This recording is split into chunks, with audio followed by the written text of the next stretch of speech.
Okay. Elisha went into the house, and there was the dead boy lying on his bed. He went in, shut the door on the two of them, and prayed in the Eternal. Then he stretched himself over the boy, placing his mouth, eyes, and hands on the boy's mouth, hands, and eyes. He crouched over him, and the boy's body grew warm. Elisha got up, walked to and fro about the house, and again crouched over the boy. The boy then sneezed 7 times and opened his eyes. Elisha called Gehazi and told him to call the Shunammite woman. When she came, he said, "Lift up your son." She threw herself down at his feet and bowed low to the ground. Then she lifted up her son and left. All's Wow. well that ends. Boy, I well. never knew this story. I haven't always read the whole Tanakh, so that's quite a story. Me neither. Me Boy, neither. that's quite It's the first time I interesting. ever read it. Yeah. Wow, that's really. I think I should start reading more HAFTARAH. That's more interesting. Yeah. Well, Oh, you know what's interesting? Well, you can see the connection though between that and the parsha, because like he promised her the bit, you know, and you Yeah. know Sarah was promised Isaac, and I know, really interesting. All these barren people start having kids.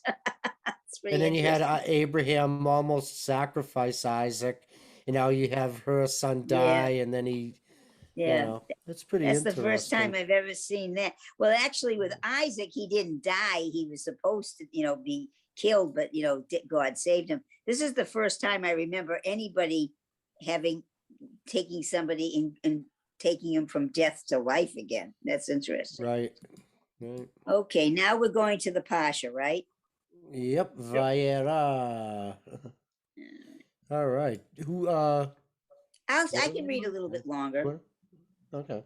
All right. So this is the parsha. Which parsha is this? This is which? Okay. Vayeira. Vayeira. Okay. The Eternal appeared to him by the oaks of Mamre as he was sitting at the entrance of the tent at about the hottest time of the day. Looking up, he saw, lo, 3 men standing opposite him. Seeing them, he ran from the entrance of the tent to meet them and bowing down to the ground. He said, "My lords, if I have found favor in your sight, please do not pass your servant by. Let a little water be brought, then wash your feet and recline under a tree. And let me bring a bit of bread, and you can restore yourselves. Then you can go on now that you have come from across your servant." And they responded, "Very well, do as your purpose." Abraham then hurried toward the tent to Sarah and said, "Hurry, knead 3 measures of wheat flour and bake some bread cakes." Abraham then said to the herd and took a young calf, tender and sound, and gave it to the servant lad who quickly prepared it. He took sour milk and sweet milk and the calf he had prepared and set it all before them. And as he stood over them under the tree, they ate. Okay. The Eternal, okay. They then said to him, "Where is your wife Sarah?" "There in the tent," he replied. One of them then said, "Rest assured that I will return to you at this time next year, and your wife Sarah shall have a son." Here we go again. Now Sarah was listening at the entrance of the tent behind him. Abraham and Sarah were old, well advanced in their years, the way women had ceased for Sarah. So Sarah laughed inwardly, thinking, "Now that I am withered, will I have pleasure with my Lord so old?" But the Eternal One said to Abraham, "Why is Sarah laughing so, thinking, am I really going to bear a child when I've grown so old? Is any wonder too difficult for the Eternal? At this fixed time next year, I will return to you, and Sarah shall have a son." Sarah then denied it, for she was afraid, and said, "I did not laugh," but said, "Ah, but you did laugh." Well, wait a minute. First, Sarah then denied it, for she was afraid, and said, "I did not laugh," but then God said, "Ah, but you did laugh." Okay. The men went up from there and gazed down upon Sodom, Abraham going along with them to send them off. The Eternal then thought, "Should I hide from Abraham what I am doing? Yet Abraham is certain to become a great and populous nation, and through him all the nations of the earth shall be blessed. For I have selected him so that he may teach his children and those who come after him to keep the way of the Eternal, doing what is right and just, so that the Eternal may fulfill for Abraham all that has been promised him." The Eternal One then said, "The outcry in Sodom and Gomorrah how great it is, and their crime, how grave it is. Let me go down and determine whether they are wreaking havoc in equal measure to the shrieking that is coming to me. If not, I will know. The men now turned away and went toward Sodom while Abraham remained standing before the Eternal. Abraham then came forward and said, will you indeed sweep away the innocent along with the wicked? Suppose there are 50 innocent in the city. Will you indeed sweep away the place and not spare it for the sake of the 50 innocent who are in the midst? Far be it from you to do such a thing, killing innocent and wicked alike, so that the innocent and the wicked suffer the same fate. Far be it from you. Must not the judge of all the earth do justly? The Eternal One said, if I find 50 innocent people in Sodom, I will pardon the whole place for their sake. Again, Abraham spoke. Look now, let me undertake to speak up to my Lord, though I am but dust and ashes. What if the 50 innocent are 5? You have to go up more. Okay, what if the 50 innocent are 5 short? Will you destroy the whole city because of 5? God answered, if I find 45 there, I will not destroy it. Once more, Abraham spoke up. What if 40 are found there? And God answered, for the sake of the 40, I will not do it. You got to go up. Okay.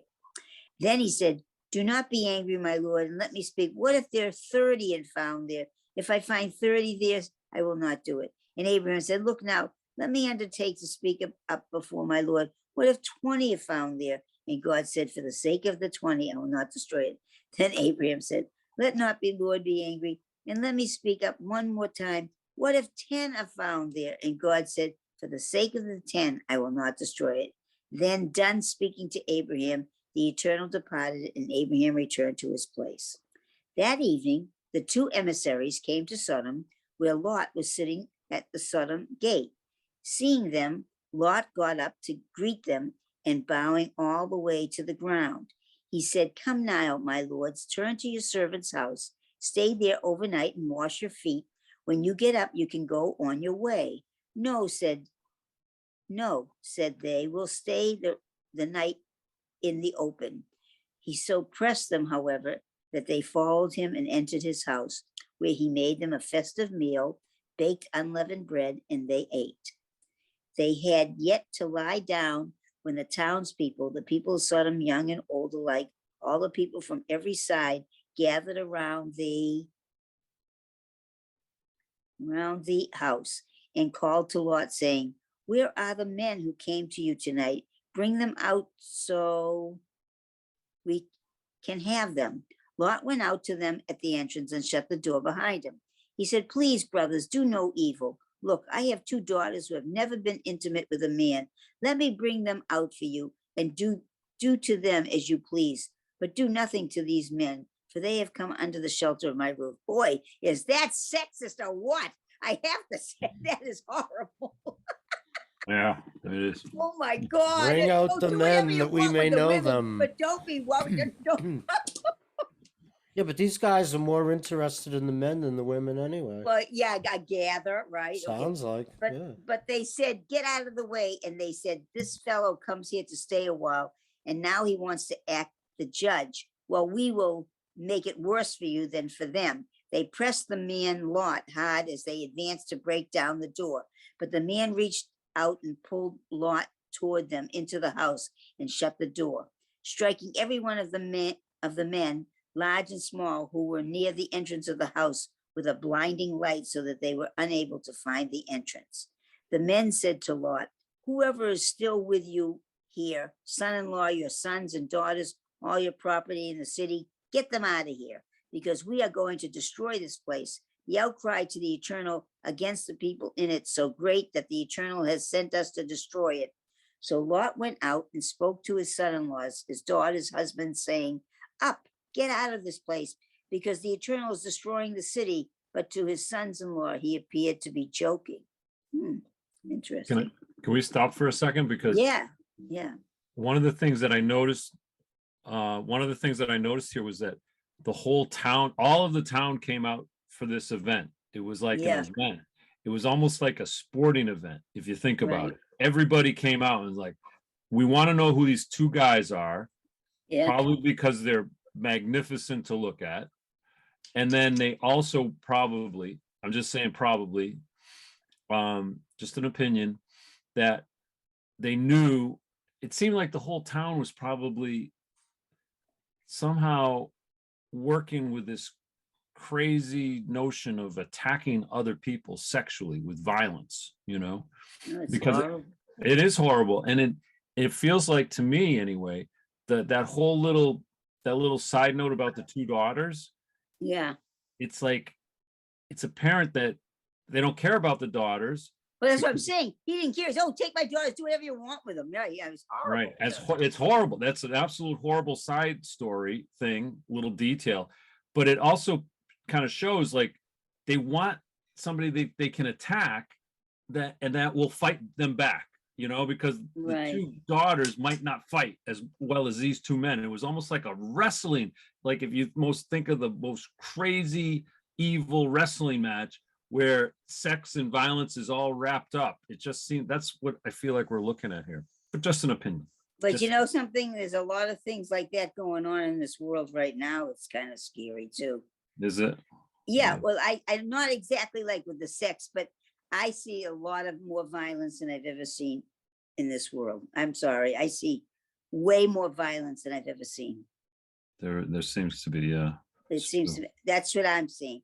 I mean, and I'm a person who doesn't look for things like that, but I'm seeing too much of, and I'm even talking about domestic things right now. I'm not talking about major criminals. I'm hearing too many domestic disputes that end up that somebody's being killed and children are being killed. I'm seeing it all the time. I'm reading about it. It's just, it bothers me. I've never seen this much domestic violence as I've seen in the last few years. I Jeez. just, it's kind of concerning to me, but anyways. All Yeah. right, so where am I now? The world needs some teshuva. Mhm. Yes, it sure does. I agree with you. We need to go up or something because I don't know where I No, we're am. number 15, aren't we? Number 15. Yeah. Oh, Yeah. 15, it's only a little bit. Yeah. Okay. Just as dawn was rising, the divine emissaries rushed Lot, saying, up, take your wife and your two daughters who are here, or you will be caught. You'll be caught up in the city's punishment. As he Can I say something vacillated- real quick? I'm Yeah, sorry. Just go one ahead. little thing. Divine emissaries, maybe that's why he offered the daughters, because as terrible as that is, it's like the divine, it's almost like those, if they gave him those men, it's almost like you're giving them like God, so to speak, in a sense, if they're Wow, supposed to yeah. represent. I just thought of that just a second, but I'm just saying. It's Yeah. still terrible. I- Yeah. somehow Yeah. that whole thing doesn't seem to make me feel any better. No, Okay. no, I'm So- saying It it's, is true. Up yeah. in this Right. punishment. As he vacillated, the men in the Eternal's pity for him seized his hand, his wife's and those of his two daughters, and took them out, setting them down outside the city. Thank God the two daughters were saved. Having taken them outside, one said, flee for your life. Do not look behind you and do not stand anywhere on the plain. Flee to the hills or you will be swept away. But Lot said to them, no, please, my lords, look, your servant has found favor in your sight. The kindness from which you have treated me by keeping me alive has been great, but I cannot flee to the hills. The evil may take hold of me and I shall die. Look, yonder town is near enough to escape to, and it's tiny. Let me flee there and save my life. It is tiny. He replied to him, see now, I am showing you favor in this matter too, not overthrowing the town you have spoken. Flee there quickly, for I can do nothing until you get there. That is why the city is called Zoar. The sun was rising over the land as Lot was going down to Zoar, and eternal rained upon Sodom and Gomorrah, brimstone and fire from the eternal out of the heavens, overthrowing these cities and the entire plain, all the cities, inhabitants, and what grew in the soil. Up. Thank you. Grew in the soil. And his wife looked behind him and became a pillar of salt. Abraham rose early in the morning and went to the place where he had previously stood before the Eternal. As he gazed down upon Sodom and Gomorrah and upon the whole face of the plain, lo, fumes were rising from the earth like flames from a furnace. But when God destroyed the cities of the plain, God remembered Abraham, and when overthrowing the cities in which Lot had lived, sent Lot away from the upheaval. Together with his two daughters, Lot then went up from Zoar to live in the hill country, for he was afraid to live in Zoar. So he lived in a cave, and he and his two daughters. What was wrong with Zoar? I thought that was supposed to be a good place. I don't know. I have That doesn't make sense to me because I thought Zoar was a good place. Okay. All right. The firstborn now said to the younger, our father is old. There is no man left on earth to couple with us in the way of all earth. Let us give our father wine to drink and lie with him and give life to offspring through our father. Oy, incest here. So that night they gave their father wine to drink. The firstborn then went and laid with her father, who had no awareness of her lying down and getting up. On the morrow, the firstborn said to the younger, seeing that last night I lay with my father, let us give him wine to drink tonight as well. Then you go and lie with him so that we can get life to offspring through our father. So that night too, they gave their father wine to drink, and the younger got up and laid with him, and he had no awareness of her lying down and getting up. Lot's two daughters became pregnant through their father. The firstborn bore a son and named him Ben Ami. He is the ancestor of the present day Ammonites. Okay, gotta go up. Okay, and Abraham then journeyed from there toward the Negev and dwelt between Kadesh and Shur, settling in Gerar. Abraham said of his wife Sarah, she is my sister, and Abimelech, king of Gerar, sent men to see Sarah. God now came to Abimelech in a dream of the night, saying to him, look, you are a dead man because of the woman you have taken. She is a married woman. Abimelech had not touched her, and he said, my lord, will you slay a completely innocent folk? Did he not tell me she is my sister? And she too said, he is my brother. I did this with a pure heart and clean hands. In the dream, God said to him, I do indeed know that you did this with a pure heart, and it is I who held you back from sinning against me. Therefore, I did not let you touch her. Now return the man's wife. He is a prophet and will intercede for you so that you may live. But if you do not return her, know that you will most certainly die, you and yours. When Abimelech woke up early in the morning, he summoned all his retainers and drummed the whole story into their ears, and they became filled with fear. He then summoned Abraham and said to him, what have you done to us? How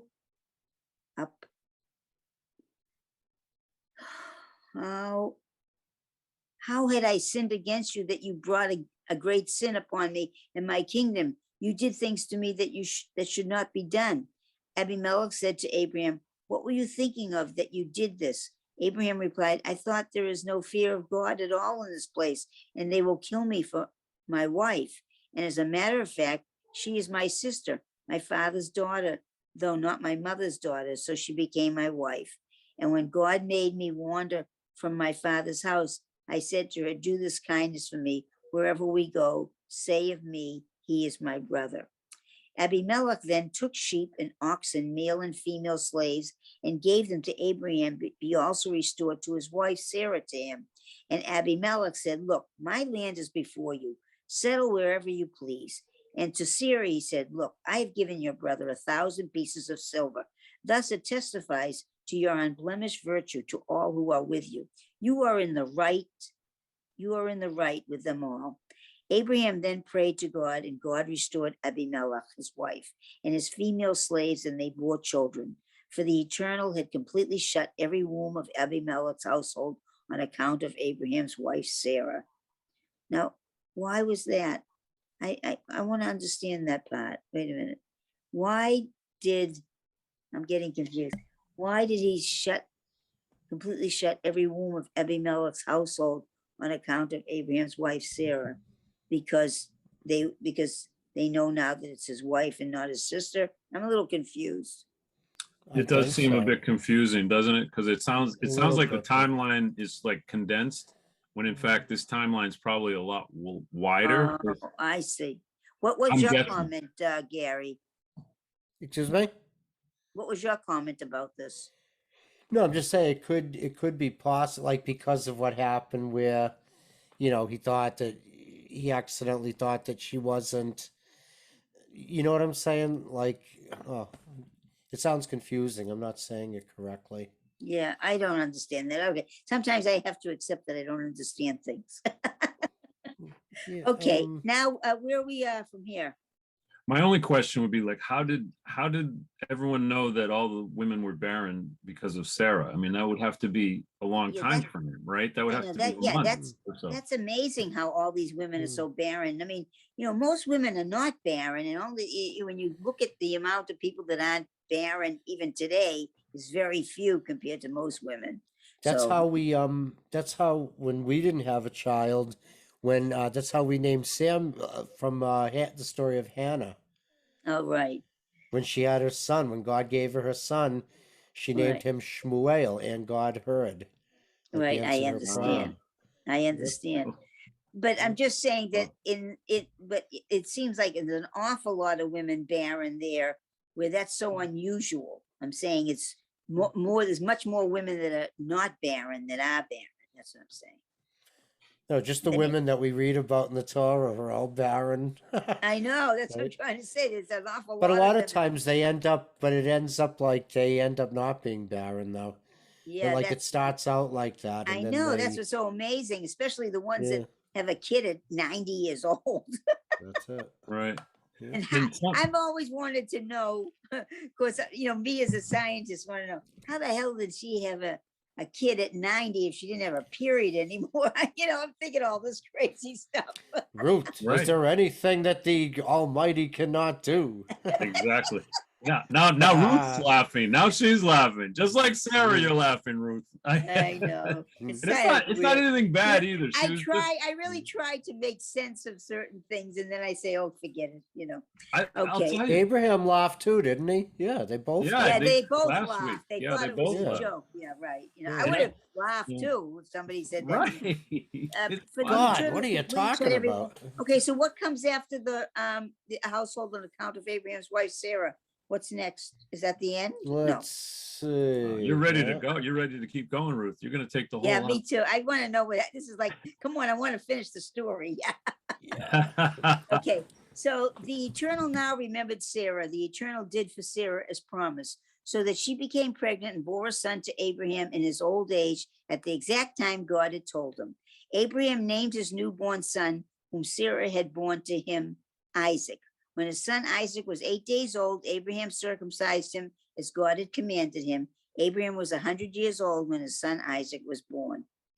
Sarah said, God has brought me laughter. All who hear will laugh with me. And she added, who would have dared say to Abraham, Sarah shall nurse children? Yet I have borne a son in his old age. The child grew and was weaned. And on Isaac's weaning day, Abraham held a great feast.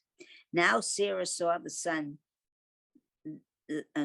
Now Sarah saw the son that Hagar, the Egyptian, had born to Abraham playing. She said to Abraham, throw this slave girl and her son out. The son of this slave girl is not going to share in the inheritance with my son Isaac.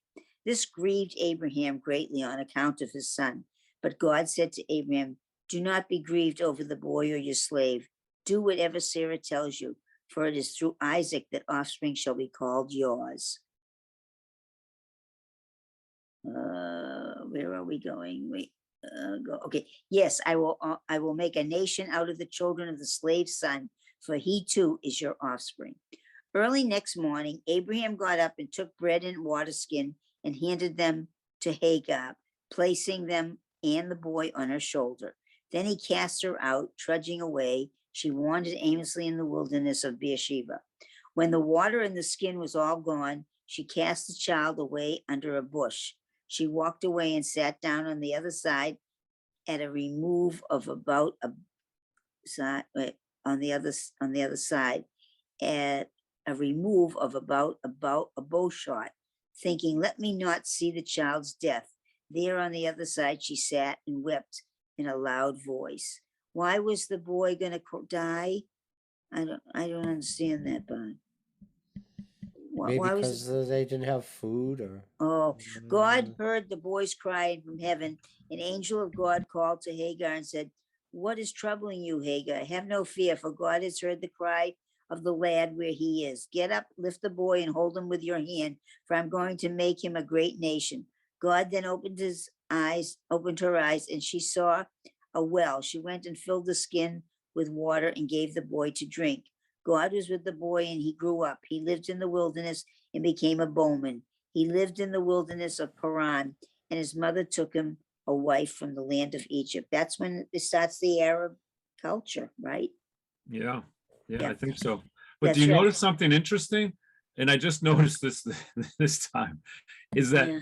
Hagar is an Egyptian and Abraham is the first Hebrew, right? And Right. then what's going to happen in the next 3 or 4 generations? Yeah, Israel is going to go into Egypt and become Egypt. slaves. So I it's going to know. be I in know. reverse. Isn't It's that really amazing? interesting. Yeah. I'm like, I mean, because I don't know. It's like, wow, this is like, Yeah. Well, I think there's a how lot can- of lessons we're supposed to learn from all this. My God. Yeah. yeah, it's amazing. So at that time, Abimelech and Pichol, the commander of his army, said to Abraham, God is with you in all that you do. Swear to me now that you will not be false to me, my progeny, or my posterity. Do me and the land in which you have been staying as much kindness as I've done to you. Abraham replied, I will swear. But Abraham rebuked Abimelech on account of the water well that Abimelech's servants had stolen. And Abimelech replied, I do not know who did this. You certainly never told me, nor did I ever hear of it until today. Abraham then took sheep and oxen and gave them to Abimelech, and 2 of them forged a treaty. Abraham then set aside 7 lambs of the flock. When Abimelech said, what do these 7 lambs that you have set aside signify? Abraham replied, so that you take the 7 lambs from me as my testimony that I dug this well. That is why the place is called Beersheba, for there the 2 of them took an oath. They forged a treaty in Beersheba.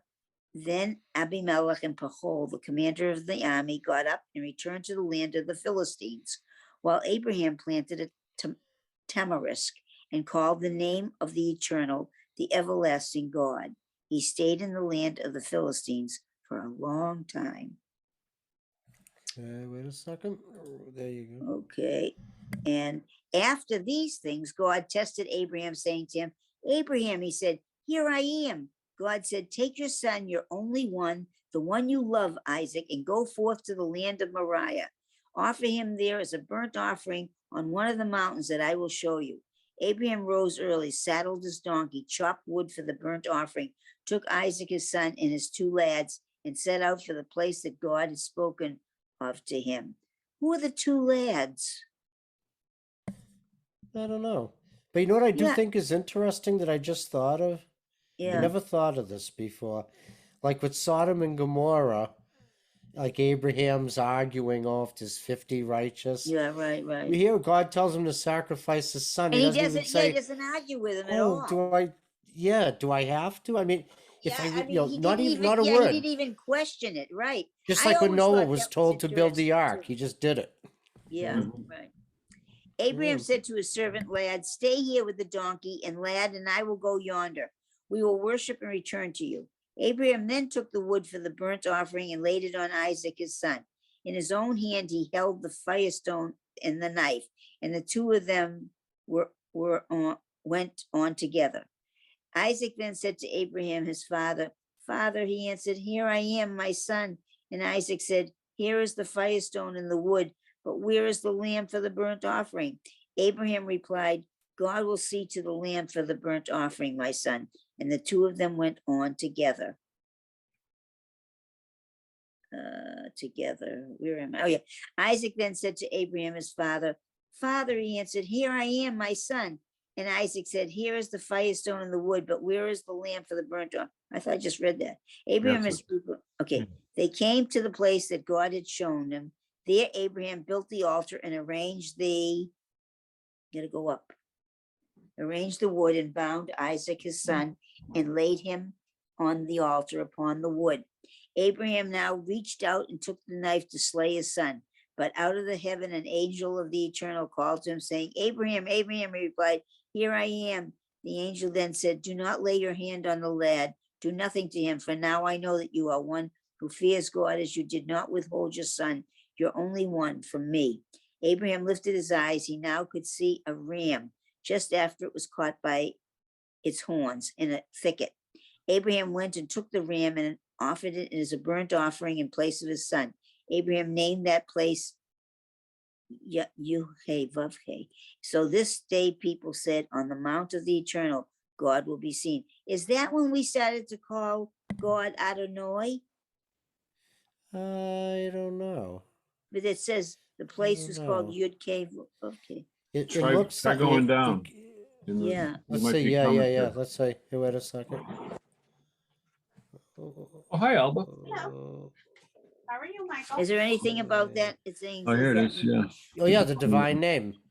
Yeah, You do that's the not divine. pronounce So the that's divine when name, we but use started calling Adonai. God Adonai. Right, Right. I thought so. Okay. Let's go There we back. go. We're going to continue. All right, where were we? Oh, wait a second. Wait a second. Where were we? I mean, Right. it's like me reading 15, I a think. story. I get very excited. 15. There we go. So, okay, so on the mount of the eternal, okay, Abraham named that place Yud-Keh-Vav-Keh. To this day, people say, on the mount of the eternal will be seen. Then out of heaven, an angel of the eternal called to Abraham a second time, saying, by myself I swear, says the eternal one, that because you did this thing and did not withhold your son, your only one, I will bless you greatly and make your descendants as numerous as the stars of the heaven and the sands of the seashore. And your descendants shall take possession of the gates of their foes. And through your descendants, the nations of the earth shall be blessed because you hearkened to my voice. Abraham then returned to his servants' lads. They got up and traveled together to Beersheba, and Abraham settled in Beersheba. Okay, now the ram occupied, oops, no, that's not it. And after all these things, Abraham was told the following: Milcah, she too has borne sons to your brother Nahor. Uz, his firstborn, his brother Buz, Kamul, father of Aram. Chesed, Chazo, Pildash, I can't read these. These 8 did Milcah bear to Nahor, Abraham's brother, and his concubine, her name was Ruma.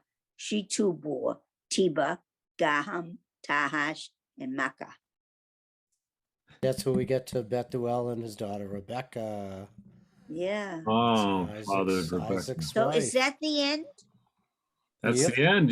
You did it. Ruthie took it. I Boom. read the whole Three. parsha. Wow. Woo. I was There's excited. a lot in there. Huh? There's a lot of get stuff excited. going on. Bigger. I get excited. Yeah. It's really exciting stuff. It's such a good question that you raised, though, too. It's like all these women are barren. It's just, Yeah, I mean, like, I've they never seem heard of that many unbelievable. women being barren. It just kind of blew my mind, you know.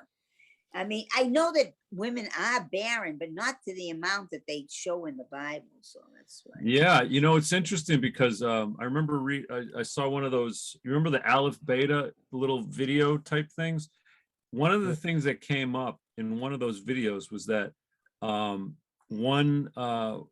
thing that people would do, and I think they still sort of do it to a degree, is they started praying to false gods for kids so that they would be fertile. And when I saw that, I was like, oh, that's why there's all these stories about infertile women, so that all these stories say, rely on God. God will give you kids. Yeah. It You might know not what be I in- was just starting to think about in that. It might not be in the respect? time and way that you want them, but it'll happen eventually. But you know what's really interesting? I started thinking about this. You know, you mentioned, Mike, that here we came out of Egypt, and then we're going to go back into Egypt and everything, and well, we actually didn't go out of Egypt. I'm sorry, but we're going to go into Egypt for 400 years, not 4,000, 400 years. Yeah. But what I don't understand is I want to read it now. For some reason, why did we end up being slaves? We must have did something wrong. God that told we- Abraham right at the beginning that you would be strangers in a strange land, and that they shall afflict you, and that you shall serve them. That's the reason we Oh. ended up there. Oh, I thought it was something right? that we did, that we Mm. got to be slaves. Well, we went down there to get food during the famine in Canaan, right? Yeah. All right. So And everybody then started there was a going down. pharaoh. And Hey, then there was a Dr. fa- Ed. Hey, Dr. Ed, what's up? Well, he's been here all this time. I know, but I didn't see his face. Hey. Oh, Let's talk about fertility in women during Yeah. 5,000 years ago. Sure. Uh, First of all, still venereal- hard to hear you, Ed, for some reason. We're Yeah, having it is a trouble. How little about you? bit. How about this? A little better? Yeah, Oh, that's That's much better. perfect. Yeah, it's much There better. are so many reasons that women were infertile 5,000 years ago. One of which was venereal disease. They got Oh. venereal disease and they all became sterile. Oh, Nutrition was horrendous. uh-huh. All kinds of yeast infections, everything that we think of, which is nothing now. You can buy over-the-counter medication. Now I can't hear you again. I'm sorry. I You wish I can, could hear you. I'm sorry, I'm down the Cape and I'm having problems here. And probably, it's just a little better, I won't move. Yeah, it sounds better now, and all of a sudden you start to lose it again. I don't know why, but Over-the-counter medications that we have now will save women from infertility uh, 5,000 years ago. I see. That's the reason why people had so many children, because Right. so many children died. I just Of watched a course, yeah. program. That I understood. Yeah. I Woman know. had 13 children and she outlived 6 of them. Oh, Yeah. 7 died. Oh, Yeah. let's go on and on. I mean, there was no prenatal care. It goes on and on and on about infertility. Now, Yeah. as far as 90-year-old getting pregnant, I just don't understand that unless We're supposed to was- believe it's from God, because Supposed to let's be- face it, they didn't have their periods anymore. But we couldn't don't know figure it- what 90 is. The calculation is based in biblical. you Yeah, know, we don't. if that's right. true, I better be careful with my wife. You know, she and Elaine at 67, if she gets pregnant, I better be a star in the eastern sky. Yeah. Excuse me, Michael. But Yeah, don't mock God, right? You don't want to mess around with these ideas. Yeah. but you know, I mean, why did so many men and so many kings have so many wives? It's because so many women were infertile and they Yeah. need heirs. So Mm. 5,000 years ago, just put it this way.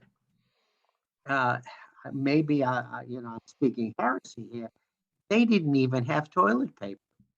Yeah. Mm. Okay, we understand that. But would you know what I find really interesting?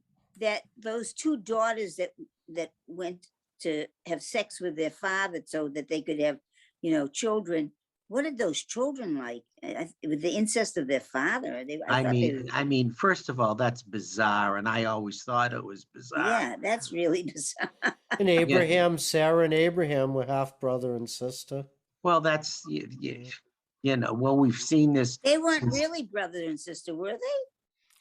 Did you remember he had this? They had the same. Was it the same father or something like Oh, that? but really? not Oh, the I didn't same even mother? notice that. God, Something I'll have like to read that. it again. I don't. I sometimes lose details that I don't want to remember.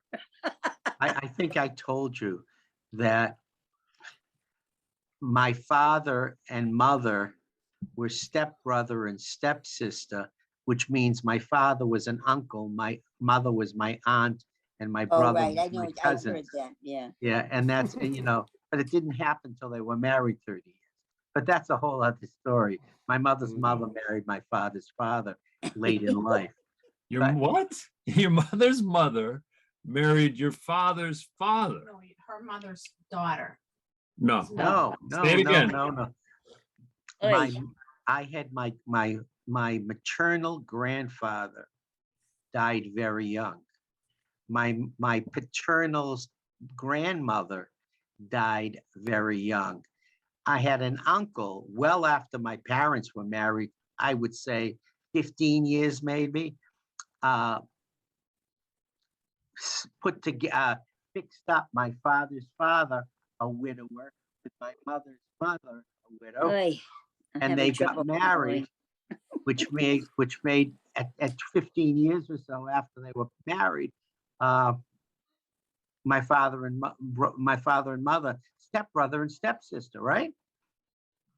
I suppose so. I can't follow you. I'm sorry. Yeah, no, that makes sense. Yeah. They became Yeah. steps after they were married. They became Yeah, I stepbrother get and it. stepsister. I understand what you're saying. I A do. Single Hilarious. grandparents married a And look single at you, grandparent. and look at you, Ed. You came out all right after all. Well, I have 19 fingers and 30 toes, but other than that, it's all right.